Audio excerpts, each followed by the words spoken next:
Hi అండి, తిరుపతి కొండ మీద షాపింగ్ అయిపోయిన తర్వాత అన్ని కూడా రూమ్ లో పెట్టేసి మళ్ళీ లంచ్ కోసం అయితే బయలుదేరాము. మేము తిరుపతి కొండ మీదకి వచ్చిన కానించి చూస్తున్నాము మాకు ఎక్కడ ఆంధ్ర ఫుడ్ దొరుకుతుందా అనేసి. మాకు ఎక్కడ కూడా దొరకలేదు.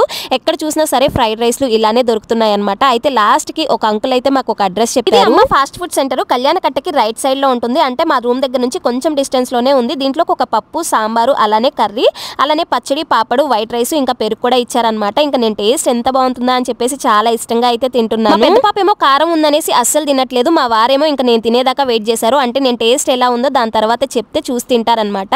ఇంకా నేనైతే వద్దనేసి అయితే చెప్పాను. ఇంకా మా వారు నార్మల్ గా రొటీన్ గానే ఫ్రైడ్ రైస్ తీసేసుకున్నారు. వారికి తినొద్దని చెప్పేసి టేస్ట్ అయితే బాగోలేదు అనుకోకండి, టేస్ట్ అయితే బాగానే ఉంది. బట్ మా వారికి నచ్చదేమో అని చెప్పేసి నేనైతే ఫ్రైడ్ రైస్ తినమని చెప్పాను. అందుకే మా వారు కూడా ఫ్రైడ్ రైస్ తింటున్నారు.